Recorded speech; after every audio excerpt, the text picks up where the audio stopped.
après les événements cataclysmiques de New York dans les Avengers, Steve Rogers, alias Captain America, vit tranquillement à Washington, D.C., District of Columbia, et essaye de s'adapter au monde moderne. Mais quand un collègue du Shield est attaqué, Steve se retrouve impliqué dans un réseau d'intrigue qui met le monde en jeu. S'associant à Black Widow, Captain America lutte pour dénoncer une conspiration grandissante, tout en repoussant des tueurs professionnels envoyés pour le faire taire. Quand l'étendue du plan maléfique est révélée, Captain America et Black Widow sollicitent l'aide d'un nouvel allié, le Faucon. Cependant, ils se retrouvent bientôt face à un inattendu et redoutable ennemi, le soldat de l'hiver. Alors c'est un film que je ne vais pas aller voir au cinéma, qui était présenté lors de sa sortie dans 3 dimensions, parce que je trouve que la 3D était inutile, obsolète, et il n'y avait pas grand chose, surtout dans les combats qui sont assez rapides.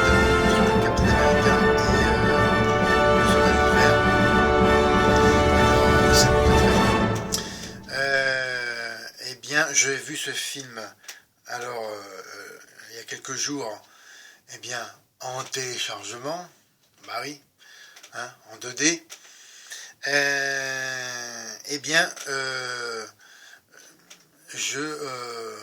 J'aurais dû le voir avant d'aller au cinéma pour Avengers numéro 2, où j'étais largué, surtout pour la scène du début avec cette organisation qui s'appelle Hydra. Oui, en effet, j'aurais dû le voir pour mieux comprendre les tenants et les aboutissants, surtout par rapport aux jumeaux qui sont présentés dans la première partie à la fin du générique. Hein, il y a 2 caméos, deux scènes, pour moi qui sont importantes dans la compréhension, dans le générique de fin de ce film du Soldat de l'hiver, où on voit les jumeaux, dont ma petite chérie, hein, Scarlet Witch, qui joue avec des cubes comme ça, là, et qui les fait exploser. Oui, pour la compréhension vraiment générale, ça aurait été mieux. Et aussi, il va mettre,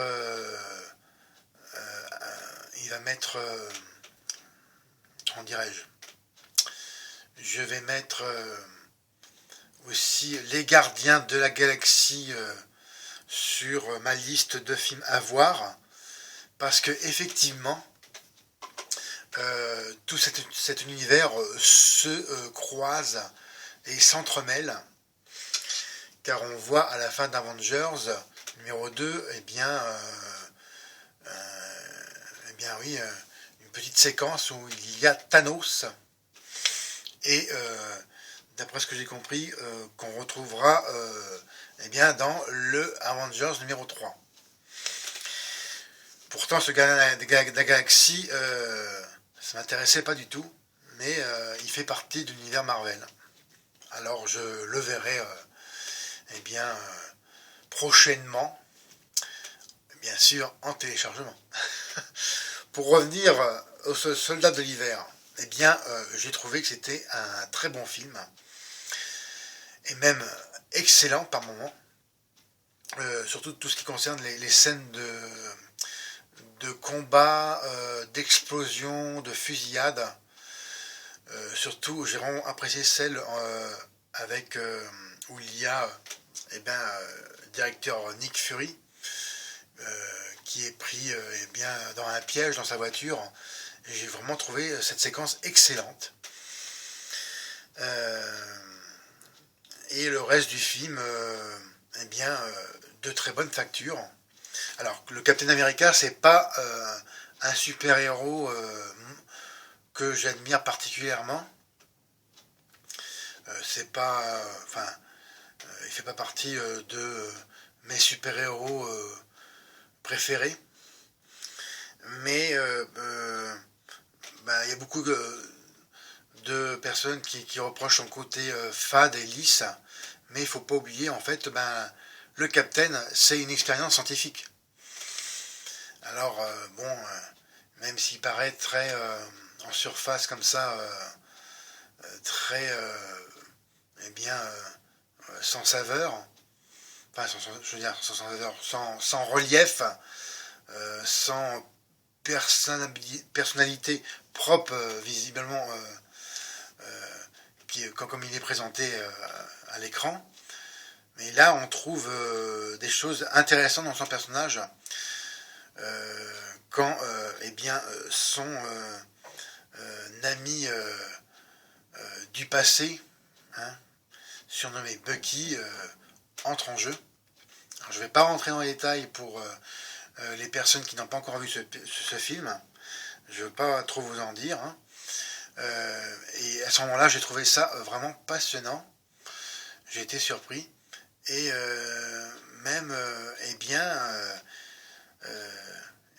ça a été aussi émouvant. J'aurais jamais pensé pour un film de ce genre où une petite larme a coulé. C'est vraiment ça a vraiment été une surprise. J'ai vraiment trouvé ça le ton du film vraiment très juste et aussi très bien interprété par tout le casting à l'écran.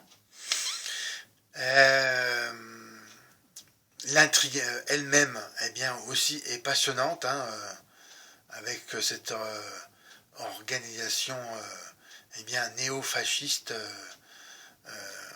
Hydra, enfin même c'est une organisation même nazie, puisque Hydra c'est le département scientifique des nazis de la Deuxième Guerre mondiale qu'il y a dans le premier Captain, avec le fameux crâne rouge. À moins que je me trompe. Je ne pense pas.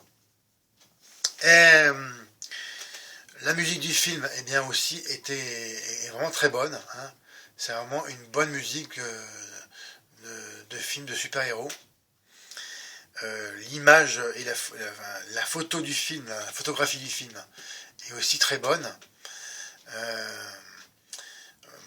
Moi je l'ai vu en 2D, alors il faudrait voir pour les personnes qui ont ce DVD en Blu-ray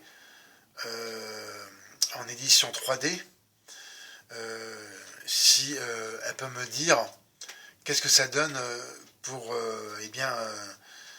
la 3D en question, et aussi la photographie du film, hein, la photo qui ne doit pas être le même rendu que moi quand je regarde sur un DVD, un téléchargement ou un DVD classique. Sans oublier que moi j'ai toujours une télévision de 4 tiers, alors je n'ai pas le rendu haute définition. Maintenant, je vais vous parler de la fiche technique du film. Alors, c'est un film américain, sorti au cinéma le 26 mars 2014, d'une durée de 2h08, réalisé par les frères Russo, hein, Anthony et Joe, les frères Russo, et non pas Rousseau, excusez-moi, avec dans les rôles principaux Chris Evans, Scarlett Johansson, Anthony Mackie et Jackson, j'ai oublié son prénom. Alors c'est un genre d'aventure, oui, action et science-fiction aussi, oui. Et les trois genres vont bien ensemble. Alors le titre original c'est Captain America The Winter Soldier. Et là on a pour une fois une traduction littérale du titre anglais au français, et qui n'est pas dévié ou qui n'est pas changé. Alors c'est distribué par Walt Disney Company. Box office en France, eh bien, il a fait 1 868 812 entrées, ce qui est bon, de bonne facture, pour un budget de 170 millions de dollars. C'est énorme. Maintenant, ma rubrique Le saviez-vous? Alors 2 semaines de tournage en plus. Alors que le tournage principal s'achevait le 27 juin 2013, l'équipe de production se reforme au début de l'année 2014 pour une session de 2 semaines de prise de vue. Ça sert notamment pour tout ce qui est la photo du film. Et voir des scènes bonus supplémentaires. Voilà. Un processus courant au sein du studio Marvel, lequel a déjà organisé des tournages supplémentaires pour Iron Man 3 et Thor le monde des ténèbres. Alors, maintenant je vais parler du grand méchant du film. Alors, avant le soldat de l'hiver, il y avait MODOK. Au départ, Christopher Marcus, co-scénariste du film, il avait envisagé que l'antagoniste du second voulait soit MODOK, pour Mental Organism Designed Only for Killing, autre super vilain de l'univers Marvel, connu pour être le scientifique responsable de la création du cube cosmique au cœur du premier film, et dont la tête a pris des proportions démesurées. Mais finalement, c'est le retour de Bucky Barnes dans la peau du Winter Soldier, eh bien, l'ami d'enfance du Captain, qui a été privilégié pour être le méchant principal du long métrage. Et moi je trouve que oui, c'est un bien meilleur choix, bien plus intéressant. Alors, en plus de Chris Evans, on a dans les retours dans leur rôle Sebastian Stahl, Ellie Atwell, Dominic Cooper et Toby Jones, dans ce second volet. À noter, voilà, j'ai maintenant son prénom, Samuel L. Jackson, Scarlett Johansson et Kobe Smulders sont également présents, faisant le lien avec les Avengers numéro 1. Alors c'est un succès commercial quand même à égaler, voire dépasser. Les frères Russo ont l'énorme défi de faire mieux que Captain America First Avenger, qui avait rapporté plus de 368 millions de dollars à travers le monde. Dans ce Captain, il devrait surtout rester au niveau de ses compatriotes super-héros Iron Man et Thor, qui, suite au succès historique d'Avengers, 1 milliard de dollars au box-office, avaient remporté respectivement plus d'1 milliard et 630 millions de dollars avec leur suite propre. Il me semble quand même qu'il a beaucoup moins rapporté, celui-ci. Si quelqu'un peut me le dire, me le confirmer, n'hésitez pas à me laisser vos commentaires. Alors, héros de série, nous voilà. Dans ce Captain, le soldat d'hiver, on voit plusieurs personnages importants de séries télévisées au casting, que je ne connais pas.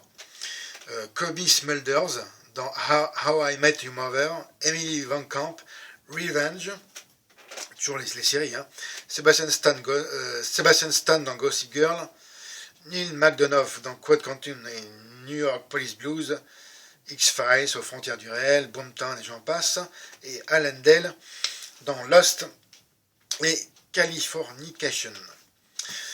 Pour finir, là on a alors je vais reparler de Avengers numéro 2, où aussi j'ai pas compris d'où venait ce super-héros présenté qui arrivait en volant. là, eh bien, on a l'introduction du Faucon. Hein.